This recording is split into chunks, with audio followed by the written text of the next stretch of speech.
दोस्तों नमस्कार, मैं विनोद शर्मा भारतोदय चैनल पर आपका स्वागत करता हूं। और आज मेरे साथ चर्चा पे जुड़े हैं भारतीय जनता पार्टी के प्रदेश प्रवक्ता डॉक्टर वीरेंद्र चौहान जी। तो चुनाव का जो माहौल था और भारतीय जनता पार्टी की जो सरकार बन चुकी है, तो सबसे पहले तो चौहान साहब आपको बहुत बहुत बधाई चुनाव सरकार बनने की। जी विनोद जी, बधाई जो आप मुझे दे रहे हैं उस बधाई को स्वीकार करते हुए मैं आपको भी शुभकामनाएं देता हूं और आपके चैनल के माध्यम से हर हरियाणवी को, जिसमें वो लोग भी शामिल हैं जिन्होंने भारतीय जनता पार्टी का कमल का बटन दबाया, उनको भी, और जिन्होंने नहीं भी दबाया, प्रजातंत्र के पर्व के सफलतापूर्वक आयोजन और उसमें से भारतीय जनता पार्टी की सरकार बनने की हार्दिक शुभकामनाएं। चौहान साहब, जो ये चुनाव चल रहा था जी, बड़ा बूम था कांग्रेस पार्टी का। पूरे हरियाणा में ऐसा लग रहा था कि कांग्रेस पार्टी सत्ता में आएगी और पूरे हर कांग्रेसी ये लग रहा था कि हमारी सरकार आ गई। वो मतलब ना हरियाणा में कहते हैं कि वो भागे फिर रहे थे जी, उड़े फिर रहे थे। तो मेरे को ना एक क्रिकेट का मैच याद आ रहा है उसको देख के ना जी। अब किसी जमाने में क्रिकेट का जो स्कोर था ना 300 बहुत होता था। ऑस्ट्रेलिया और साउथ अफ्रीका का एक मैच था, ऑस्ट्रेलिया ने उसमें 400 से भी ज्यादा स्कोर बना दिया उस जमाने में। आजकल तो बना देते हैं इतने, जब पहली बार फर्स्ट टाइम वर्ल्ड का इतिहास में फर्स्ट सबसे बड़ा स्कोर बनाया। और वो पूरे मैच में बड़े कुत्ते फिरे गए, कभी गलतियां कर रहे हैं, कैच छोड़ दें साउथ अफ्रीका का 400 ये नहीं बनता स्कोर अफ्रीका पे अब जी। तो उसके जोश में वो कुछ गलतियां करते गए, कैच छूट गया, कोई कहीं फील्डिंग मिस हो रही है, तो लापरवाह थे जी। और अंत में ऐसा हुआ कि साउथ अफ्रीका वालों ने लास्ट में जाके ना जब वो पीटने शुरू करे ना, उनको ये नहीं पता लगा कहाँ से पकड़ा क्या करें। फिर जब वो टाइट हुई फिर उन्होंने कोशिश करी, उन्होंने अंत में जाके मैच को और मैच जो है ना वो अफ्रीका ने जीत लिया। और उस समय उस ऑस्ट्रेलिया ने ये कहा था कि हम अब इतने सदमे में हैं कि हमारे लिए बाहर निकलना मुश्किल है जी। तो ऐसा मेरे को लगता है कि कांग्रेस का सदमा इतना बड़ा है इस टाइम कि उस सदमे से बाहर निकला। आई हुई जीत, बिल्कुल आई हुई जीत। मुख्यमंत्री के सपने हुड्डा जी ने रात को लिए होंगे कि सुबह तो जाके सिटी संभालनी है बस, तो ऐसी स्थिति में है। तो आपने जो चुनाव जो जीता है, क्या स्ट्रेटजी रही, कैसे रहा, ये वैसे ही हो गया या कुछ स्ट्रेटजी थी इसकी आपकी पार्टी की? देखिए, दुनिया में वैसे ही कुछ भी नहीं होता। कोई किसी को सत्ता देता नहीं, किसी का राज आता नहीं, और किसी का जाता भी है तो बिना किसी कारण के बिना किसी वजह के कुछ भी नुकसान भी नहीं होता। कांग्रेस पार्टी निश्चित तौर पर हवा में थी। कांग्रेस पार्टी की उम्मीदों का गुब्बारा इतना फूल गया था कि शायद उन्हें जमीन नजर आनी बंद हो गई और जमीनी हकीकत से वो कट गए। आपने ठीक कहा, रात को हुड्डा साहब मुख्यमंत्री बन के सोए होंगे और सुबह की तैयारियां गजब की थी। उनके रोहतक निवास पर कई सारे रथ मंगाए गए थे, बग्गियां मंगाई गई थी जिनमें बैठकर जुलूस निकलने वाला था, शोभा यात्रा। ये बात काल्पनिक है या असली है? वास्तविक है। ऐसा सोशल मीडिया में देखा था मैंने भी। बिल्कुल। तो और सब जगह लड्डू बने हुए थे साहब। हमारे असंध में जलेबियां चल रही थी। तय हो गया था, असंध के जो कैंडिडेट थे कांग्रेस के पूर्व विधायक, वो गांव जाके के आए थे, आओ भाई जलेबी खाओ, जीते पड़े हैं। तो कांग्रेस ये मान के बैठ गई थी कि उनकी सरकार बनने जा रही है। और कांग्रेस ने नारा भी ये दे रखा था, कांग्रेस आई बीजेपी गई। और हमें आपने कई टेलीविजन चैनल्स पर दूसरों पर देखा होगा, एक आध डिबेट्स में आप भी मेरे साथ थे, तो कांग्रेस के कार्यकर्ता, नेता, प्रवक्ता वे खूब हवा में थे और वो उस प्रक्रिया में भाषा की मर्यादा भी भूल रहे थे। वो ये भी भूल रहे थे कि धरती पर रह करें, गणा आवा में उड़े तय, यानी हरियाणा में कह दे करें चिकड़ांदा चिकड़ में गिरे करें। मुझे ऐसा लगता है कांग्रेस के साथ यही हुआ है। चिकड़ाती कांग्रेस वो चिकड़ में गिरी है। और भारतीय जनता पार्टी, ये नहीं कह सकते कि केवल कांग्रेस की गलतियों से जीती है। भारतीय जनता पार्टी अपने काम के कारण से जीती है। भारतीय जनता पार्टी जनता के प्रेम के कारण से जीती है। लेकिन हमारी जीत को सुगम बनाने में कांग्रेस के हवाई मूड ने भी मदद की है विनोद जी।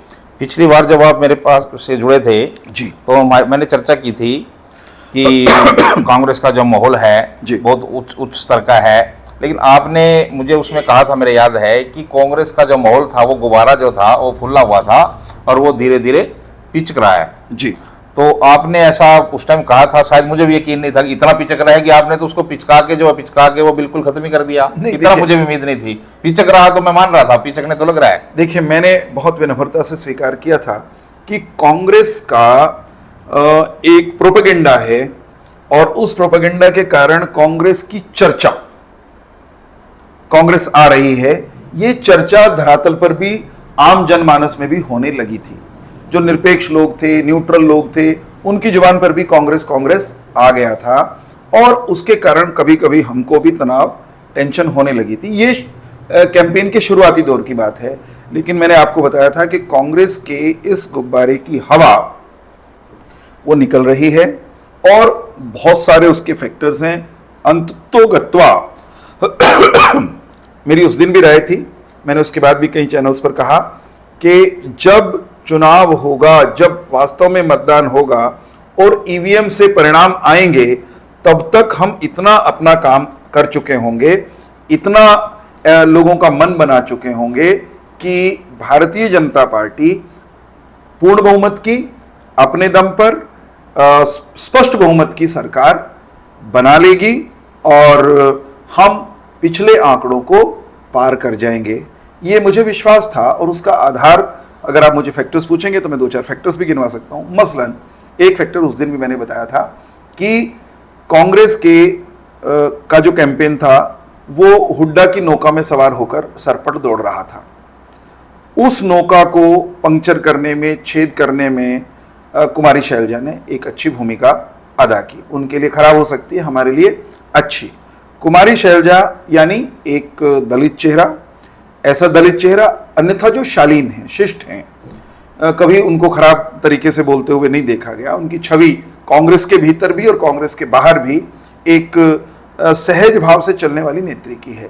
वो कुमारी शैलजा जब सार्वजनिक रूप से नाराजगी जताने लगे तो हमें लग गया था कि मामला बैठ लिया, इनका डरा बैठेगा।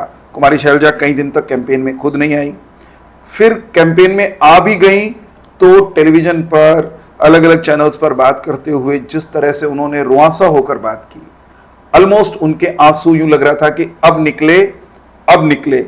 और उन्होंने बता भी दिया कि हाल ये है कांग्रेस में कि भूपेंद्र सिंह हुड्डा से आखिरी बार कब बात हुई है ये पता ही नहीं। एक फैक्टर। दूसरा फैक्टर, डीएससी का फैक्टर भी मैं उसको बहुत इंपॉर्टेंट मानता हूं। रिजर्वेशन, विद इन रिजर्वेशन, आरक्षण में जातियों के वर्गीकरण को लेकर जो सुप्रीम कोर्ट का फैसला आया, हमारी सरकार ने उस निर्णय के अनुरूप कदम बढ़ाने का फैसला किया।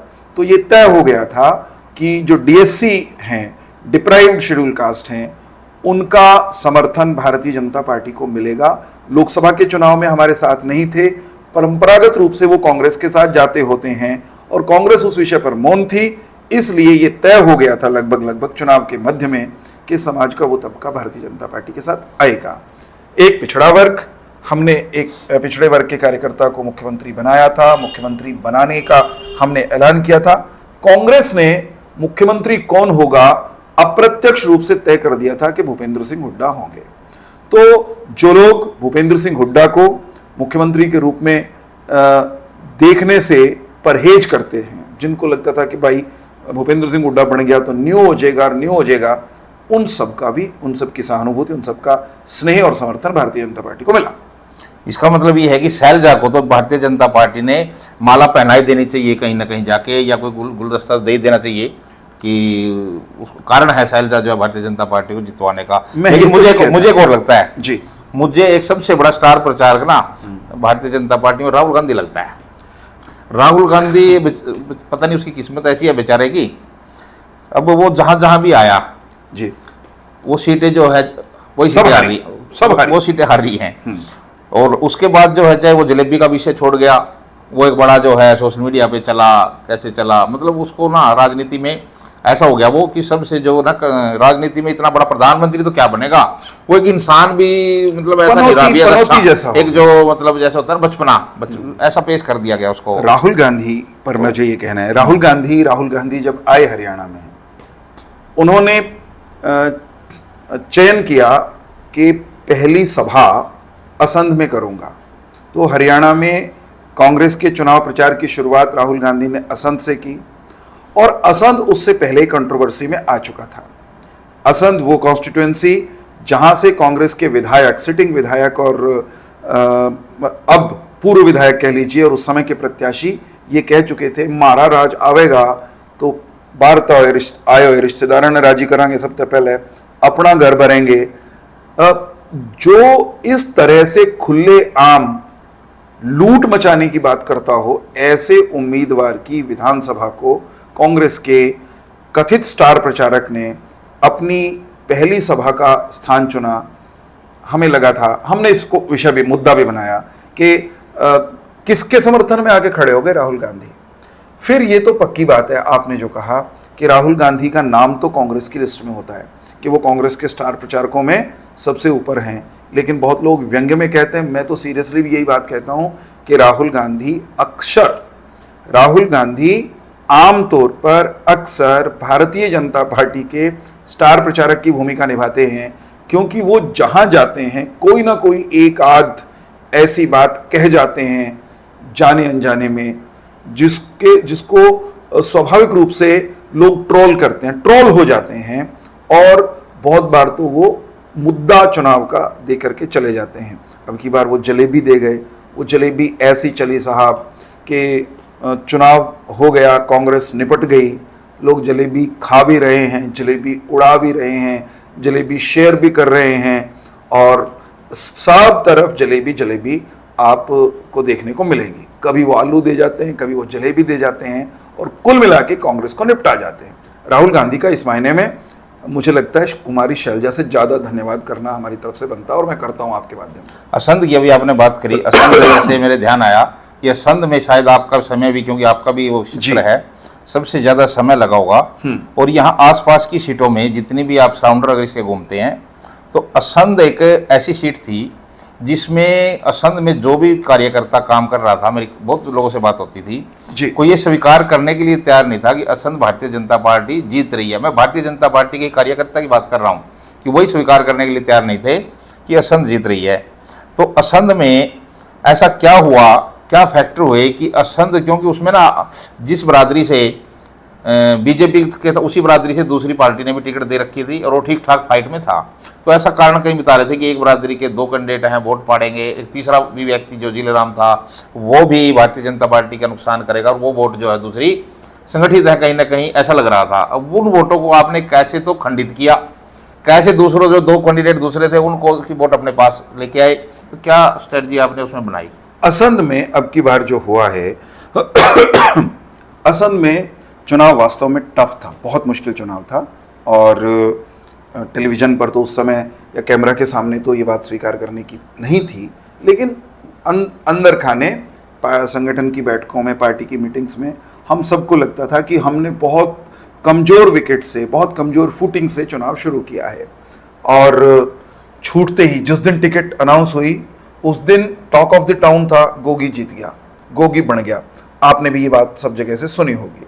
तो हमने चुनाव अपना बहुत कमजोर पायदान से शुरू किया था, परंतु वहां के कार्यकर्ताओं ने क्या क्या चुनौतियां सामने हैं उन सब की लिस्टिंग की। मसलन एक चुनौती थी वहां का जो राजपूत समाज है, जिससे वहां के हमारे कैंडिडेट संयोग से योगेंद्र राणा आते थे।